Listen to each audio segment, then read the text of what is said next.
நேற்று சென்னையில் ஆசிரியர்களின் பெருமை அப்படின்னு நடந்த ஒரு நிகழ்ச்சியில பேசும்போது குருமூர்த்தி ஒரு கருத்தை சொல்லியிருக்கிறார். ஒழுக்கமான கல்விக்கு பெற்றோர் ஆதரவு முக்கியம் அப்படின்னு சொல்றாரு. அவர் அதுக்கப்புறம் பேசுற விஷயங்கள் பல விஷயங்கள் இன்னும் விரிவான விவாதத்துக்கு உண்டான விஷயங்களாக இருக்கு.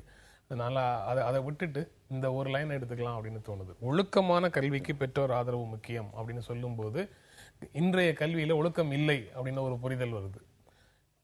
அவரோ அல்லது நீங்களோ ஒழுக்கம் அப்படின்னு சொல்றதுக்கு பின்னால இருக்கக்கூடிய செய்தி என்ன, எதை நீங்க ஒழுக்கம் அப்படின்னு சொல்றீங்கிறது ஒரு முக்கியமான கேள்வியாகவும் எஞ்சி நிற்குது. ஒரு பேராசிரியராக, தமிழ்துறை தலைவராக நீங்க உங்க மாணவர்கள்ட்ட இருந்து என்ன ஒழுக்கத்தை எதிர்பார்க்குறீங்க, என்னத்தை நீங்க மிஸ் பண்றீங்க அவங்க கிட்ட? நான் அண்மையில கூட ஒரு கட்டுரை எழுதியிருந்தேன், மங்கி வரும் மாணவர் ஒழுக்கம்னு. நான் ஒழுக்கம் என்பது வகுப்பு அமைதியாக இருக்க வேண்டும் என்ற ஒழுக்கத்தை எதிர்பார்க்கவில்லை. வகுப்பில் கேள்வி கேட்கின்ற ஒழுக்கம் வளர வேண்டும். மாணவர்களை சிந்திக்க முடியாத அளவுக்கு ஆக்குவதற்கு பேர் கல்வி அல்ல. The purpose of education is not only imparting knowledge but to sensitize என்று சொல்வார்கள். அறிவூட்ட வேண்டும், உணர்வூட்ட வேண்டும். அறிவினான் ஆகுவது உண்டோ பிரிது நோய் தன்னோய் போல் போற்றா கடை என்பார் வள்ளுவர். பிறருடைய துயரங்களை உணரக்கூடிய, கோடி மக்களின் துயரங்களுக்காக தன் ஜோடி விழிகளால் கண்ணீர் சிந்தக்கூடிய அளவுக்கு, பிறரின் துயரங்களை உணரக்கூடிய அளவுக்கு மாணவர்கள் மனநிலை வளர வேண்டும் என்பதுதான் மாணவர்கள் குறித்த எதிர்பார்ப்பு.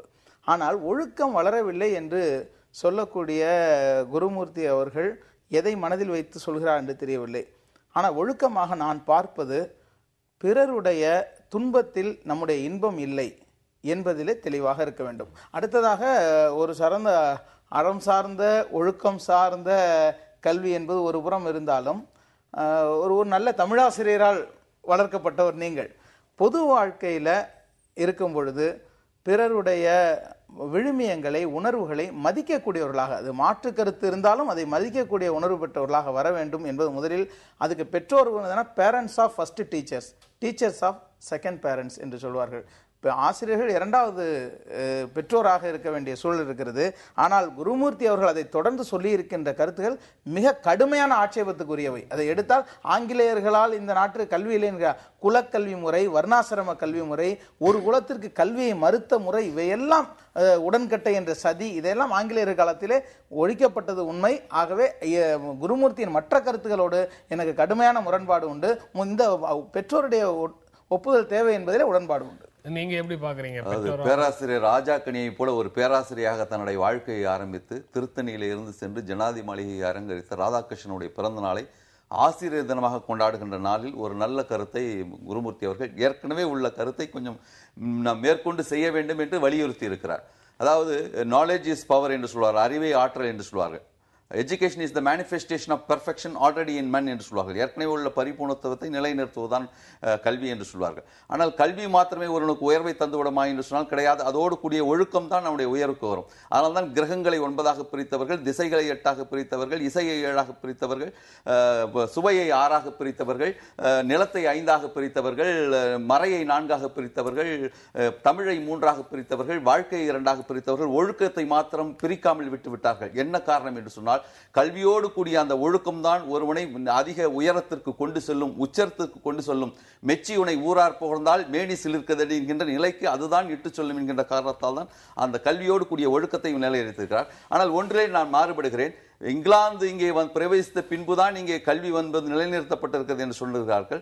ஆனால் கிறிஸ்துவ மிஷனர்கள் என்றைக்கு இந்தியாவிலே அடியெடுத்து வைத்தார்களோ அன்றைக்கு தான் கல்வி அறிவு, எழுத்தறிவு என்பது இந்த நாட்டிலே வந்தது என்பது என்கின்ற செய்தியை நான் பதிய வைக்க விரும்புகிறேன்.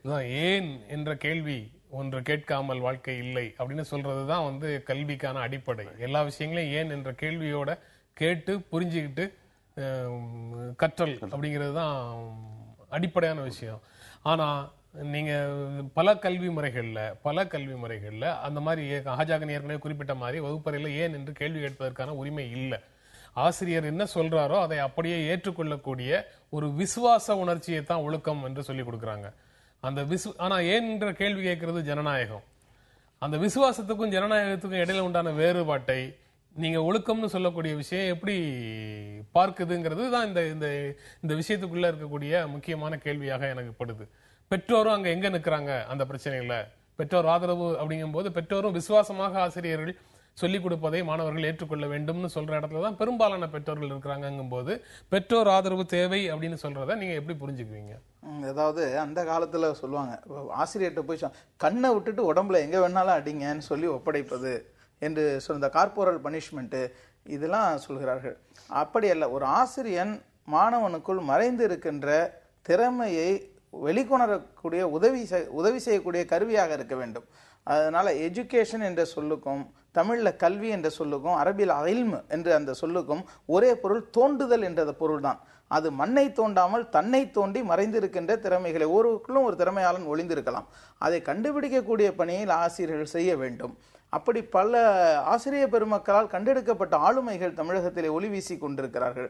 ஆனால் இன்றைக்கு அடிமைத்தனத்தை ஒழுக்கம் என்று கற்றுத்தருவதும், அதுபோல புரட்சி என்பது என்றால் பேருந்துகளிலே தொந்தரவு செய்து கொண்டு ஆபாச பாடல்களை பாடிக்கொண்டு பெண்களை மோசமாக கேலி செய்து கொண்டிருப்பது பேர் தான் ஒரு புரட்சி சுதந்திரம் என்று உணர்ந்து கொள்வதிலிருந்து மாணவ தலைமுறை மாற்றிக்கொள்ள வேண்டும். அதாவது ஒரு மிகப்பெரிய இனப்படுகொலை நடந்த பொழுது மாணவர்களுடைய எதிர்வினை என்பது மிக தாமதமாகத்தான் நிகழ்ந்தது. நான் கூட அது இயல்பாக வர வேண்டும் என்று எதிர்பார்த்தேன். இந்த செய்தியை சொல்லி உணர்வு பெறக்கூடியவர்களாக இருக்கக்கூட இயல்பாக மாணவர்கள் தங்களுடைய எதிர்ப்பை பதிவு செய்ய வேண்டும் என்கின்ற உணர்வு மிக தாமதமாக வந்து வேதனைக்குரியது. ஆனால் அன்றாடம் மதியம் 1 மணிக்கு நீங்க அண்ணா சாலையில் கடந்து போனால் பேருந்துகளில் அங்கே ஏறக்கூடிய மாணவர்கள் அதிகபட்சமாக 50-100 பேர் பொது ஒழுங்கை கெடுக்கிறார்கள். அது காவல்துறை கண்ணுக்கு தெரியுதா தெரியவில்லை, தொடர்ந்து இது நடந்து கொண்டிருக்கிறது. இவர்களை பார்ப்பவர்கள் இவர்களை மாணவ சமுதாயத்தின் மாதிரிகளாக எடுத்துக்கொள்கிறார். அவசரத்திற்கு ஓடி சென்று இரத்த தானம் செய்யக்கூடிய மாணவர்கள் இருக்கிறார்கள், பிறருக்கு உதவக்கூடிய மாணவர்கள் இருக்கிறார். ஒரு கல்லூரியிலே 1000 மாணவர்கள் படித்தால் 25 பேர் செய்யக்கூடிய தவறுக்காக மாணவ சமுதாயமே இப்படித்தான் என்ற தவறான முடிவை எடுப்பதும் தவறானது. ஆனால் நான் இங்கே ஒன்றை அழுத்தமாக பதிவு செய்ய விரும்புகின்றேன். The education without ethics can make clever devils not the scholars என்று சொல்வார்கள். அற உணர்வு இல்லாமல் சொல்லித்தரப்படக்கூடிய கல்வி என்பது புத்திசாலி பிசாசுகளைத்தான் உருவாக்கும். இன்றைக்கு பொறியியலும் சரி மருத்துவமும் சரி வருங்கால பணக்காரர்களை வருங்கால நிபுணர்களை மனதில் வைத்து தரப்படக்கூடிய பாடங்களாக இருக்கின்றனவே தவிர வருங்கால நல்ல மனிதர்களை மனதில் கொண்டு எழுதப்பட்ட பாடங்களாக இல்லை. பொறியியலும் மருத்துவமும் இன்னும் தொழில் சார்ந்த கல்விகளில் அறநூல்கள் மொழி பாடங்கள் புறக்கணிக்கப்படுகின்றன. ஏன் தமிழ்நாட்டிலேயே ஒரு பல்கலைக்கழகத்துக்கு ஒரு பாடத்திட்டம், சென்னை பல்கலைக்கழகத்தில் வணிகவியல் படிப்பவர்கள் 2ஆம் ஆண்டு தமிழ் படிக்க முடியாது, ஆங்கிலம் படிக்க முடியாது. எப்படி அறக்கருத்துக்களை அவர்கள் உள்வாங்குவார்கள், எப்படி தெரிந்து கொள்வார்கள்? அதற்கான வாசல்களை சாத்தி வைப்பதுதான் விழுமியங்களின் கதவுகளை சாத்தி விட்டு நாம் ஒழுக்கம் வீழ்ந்து விட்டதே என்று கவலைப்படுவது அர்த்தமற்றது. ஆகவே மாணவர்களுக்கு புதிய கதவுகளை திறந்து விட்டு புதிய சுதந்திரங்களை அனுமதிக்க வேண்டும். இமெயில் யுகம், இன்டர்நெட் யுகம், தகவல் புரட்சி யுகம் என்று உலகம் உள்ளங்கையிலே சுருங்கிவிட்டதைப் போல மாணவர்களுடைய மனமும் சுருங்கிவிட்டது என்பது நான் வழிமொழிகிறேன். காரணம், ஒரு நிலத்தை தோண்டினால் முதலே மண் வரும், பிறகு கற்கள் வரும், சுண்ணாம்பு வரும், நிலக்கரி வரும், அதற்கு கீழே தான் வைரம் இருக்கும். எந்த மாணவனிடத்திலே திறமை என்கின்ற வைரம் ஒளிந்து கிடக்கிறதோ அதை தேடி எடுத்து பட்டை தீட்ட வேண்டிய பொறுப்பும் கடமையும் ஆசிரியர்களுக்கு உண்டு, பெற்றோர்களுக்கும் உண்டு. ஆகவேதான் அவர்கள் ஒழுக்கத்தை போதிக்க வேண்டும், இவர்கள் கல்வி அறிவை போதிக்க வேண்டும் என்று சொன்னார்கள்.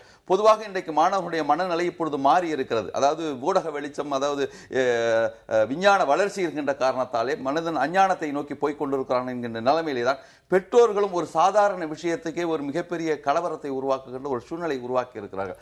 ஆகவே ஆசிரியர் பணி, அவர்களை மோல்டு செய்கின்ற அந்த பணியிலே சில குறைபாடுகள் இருக்கத்தான் செய்யும். அதை நாம் அனுசரித்து போக வேண்டிய கடமை பெற்றோருக்கும் உண்டு. குடும்பத்துல ஜனநாயக மறுப்புக்கு பெற்றோர்கள் காரணமா இருக்கிறாங்க, வகுப்பறையில ஜனநாயக மறுப்புக்கு ஆசிரியர்கள் காரணமா இருக்காங்க, கட்சிகள்ல ஜனநாயக மறுப்புக்கு உட்கட்சி ஜனநாயகம் இல்லாம இருக்கிறதுக்கு தலைவர்கள் காரணமா இருக்கிறாங்க. இங்க எல்லாமே அந்த கேள்வி கேட்கும் சிந்தனையை கருவறுக்கக்கூடிய விஷயத்துக்கு பெயரு கட்டுப்பாடு, ஒழுக்கம் அப்படிங்கிற மாதிரியான விஷயங்களுக்குள்ள பொதிந்து கிடக்குதோ அப்படிங்கிற சந்தேகத்தை இன்னும் கிளியர் பண்ண முடியல. அறவே இல்லைன்னு சொல்ல முடியாது, பர்சன்டேஜ் குறைஞ்சிருக்கிறது. அவ்வளவுதான். சுருக்கமாக சொல்ல போனால் ஆசிரியர் பணி அறப்பணி, அப்பணிக்கு உன்னை அர்ப்பணி என்பார்கள். அர்ப்பணிப்பு உணர்வு வளாகத்திற்கு வெளியே ஆசிரியர் மாணவர் உறவே நிகழவில்லை. அது நிகழக்கூடிய அளவுக்கு ஒரு ஜீவனுள்ள தொடர்பு ஏற்பட வேண்டும். தொடர்ந்து பேசலாம் ஒரு இடைவேளைக்கு பிறகு.